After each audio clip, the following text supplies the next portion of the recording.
Um assunto muito longo, um assunto muito amplo. Muitas coisas poderiam ser ditas sobre a coisa. Mas eu queria começar também chocando um pouco. E meu ponto é simples. Casamento gay não existe. Absolutamente não existe. E não importa o que o governo tente fazer para dizer que existe. Ele não tem autonomia para gerenciar, para decidir o que casamento é ou não é. Porque, antes de tudo, o matrimônio ele é uma estrutura que vem da ordem da criação. Ele vem da ordem natural das coisas. O governo, o Estado, ele não inventou o casamento. Ele não definiu o casamento. Ele só reconheceu o casamento. Porque a família ela é anterior ao Estado, ela é anterior ao governo. Antes de existir governo, existia família. O que acontece é que há uma tentativa de dar um passo para trás, de agigantar o Estado e de fazer o Estado poder definir aquilo que, na verdade, é anterior a ele. O Estado existe porque existe família, e não existe família porque existe Estado. O casamento gay ele não existe. Matrimônio vem de mater, vem da ideia de ser mãe. Casamento vem de acasalamento. Traz a ideia de união reprodutiva, esse aspecto conjugal do casamento. O casamento ele é significante, ele tem como significado a ideia de reprodução. Então, o centro do casamento é a potencialidade reprodutiva. Você pode contra-argumentar, como os homossexuais muitas vezes tentam, dizer que, mas e as mulheres estéreis e tudo mais, casais que não querem ter filhos? Ainda que alguns casais optem por não terem filhos, ou por algum defeito da natureza não consigam ter filhos, a estrutura do casamento ainda, via de regra, é a potencialidade reprodutiva. Quando você olha para uma cadeira que está quebrada, você ainda percebe quais são as funções daquela cadeira, ainda que ela não esteja cumprindo aquelas funções naquele momento. Ainda que um casal não queira ter filhos ou não tenha filhos, a potencialidade reprodutora ainda é o que é central ali. Então, isso se mantém em vários casos. Sodomia, o relacionamento homossexual, ele é algo do interesse privado do indivíduo. Um indivíduo, ele quer ter um relacionamento homossexual, ele tem. O casamento, por outro lado, ele é uma instituição que ele tem um interesse público. Se você parar para pensar na Grécia Antiga, por exemplo, não existiu povo mais homossexual, vou chamar assim, do que, se você ler a literatura da Grécia Antiga, é um negócio louco. Né? O pedagogo, por exemplo. O pedagogo era o cara que ia levar teu filho para a escola para protegê-lo de molestadores. Naquela época. Era um negócio meio louco. Existia uma homossexualidade muito comum ali. Mulheres eram feitas para reproduzir. O sexo que era louvado era o sexo do homem com o homem. E eles defendiam veementemente um casamento heterossexual.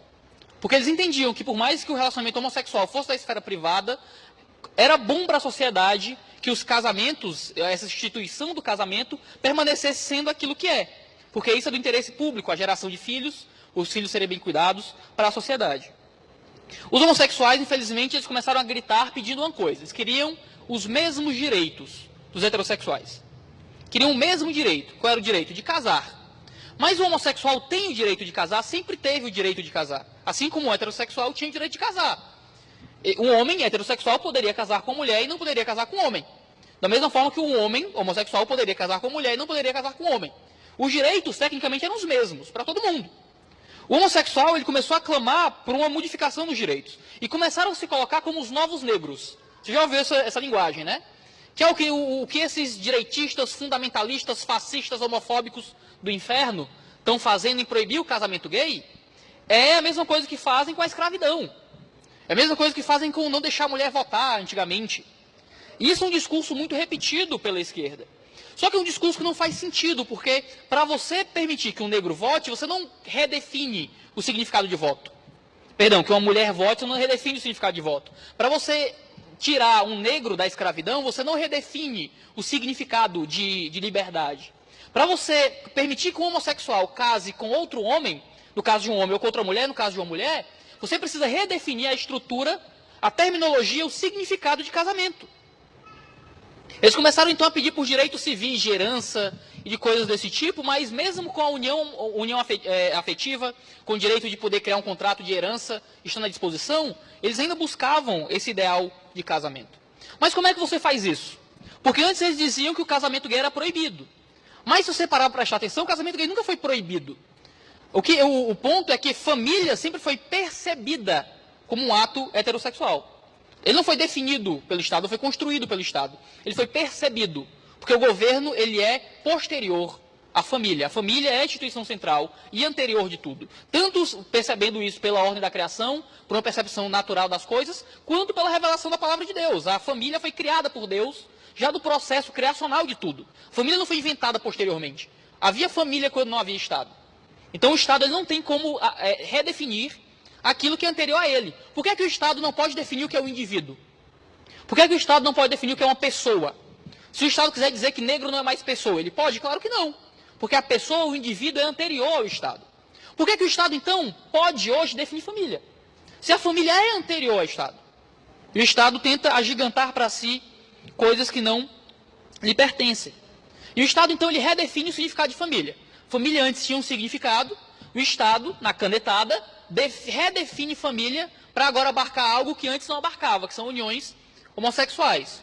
No direito tem um adágio que se diz que quem pode o mais, pode o menos.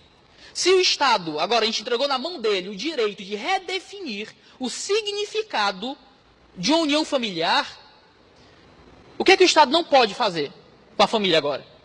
O que é que o Estado não pode mais proibir? No Oriente, a gente tem casos que o Estado proíbe famílias de ter determinado número de filhos.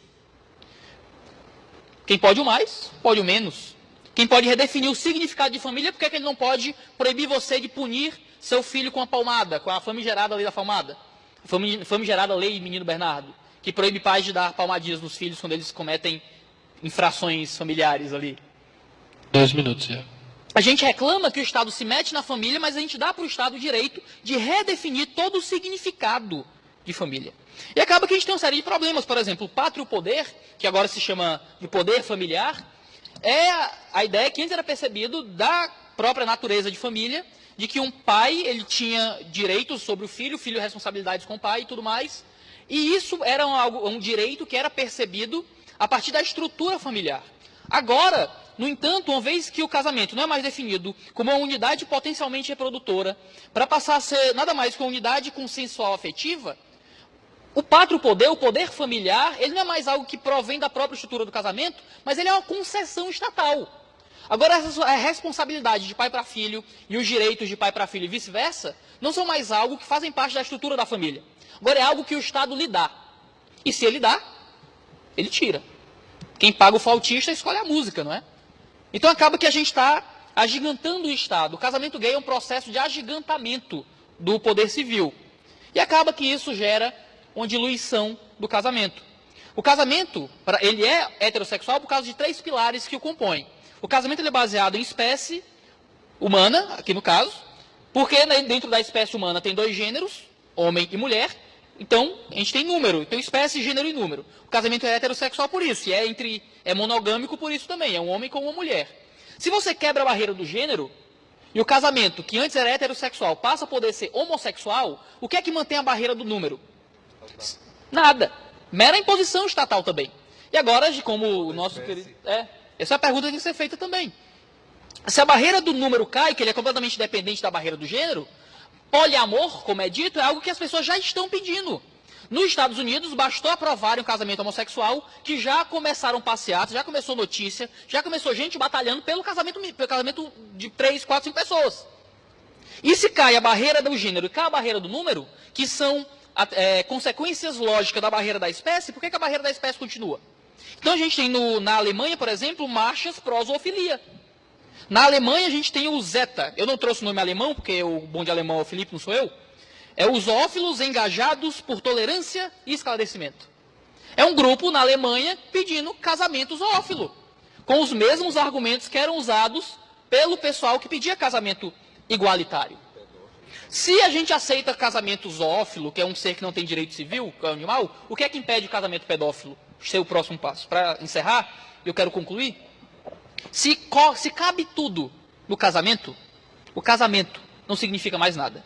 Se cabe tudo dentro dessa instituição e ela é esticada ao ponto de enquadrar qualquer relacionamento humano, então o que é que o casamento ainda significa? Chesterton dizia que quando a gente está na beira do abismo, o único jeito de avançar é retroceder. Então espero que a gente possa repensar essas decisões aí. Eu confesso que tem dias que, olhando como o Brasil está, eu vou dormir de um modo bem kafkiano, sabe? Existe um registro de uma conversa com Franz Kafka, em que um amigo perguntou para ele: você acha que existe esperança, Kafka? E Kafka, um grande pessimista, respondeu: esperanças há muitas, mas não para nós. Às vezes tem dias que eu vou dormir pensando que, cara, será que essa batalha cultural, essa luta, falarmos sobre o assunto? Será que isso vai dar algum resultado algum dia? Mas então eu tento dormir de modo mais paulino às vezes. Paulo ele escreveu em Romanos 8, versículo 24, porque na esperança fomos salvos. Ora, esperança que se vê não é esperança, pois o que alguém vê, como espera, mas se esperamos o que não vemos, com paciência o aguardamos. E claro que eu estou tirando o texto de Paulo do contexto, ele está falando da esperança futura, de céus, mas eu acho que a gente pode ter esperança. Eu acho que mesmo se você tiver uma escatologia pessimista, de que tudo vai piorar apesar da gente. Vai piorar apesar do nosso esforço. E se o mundo vai piorar, que nosso país nade contra a maré.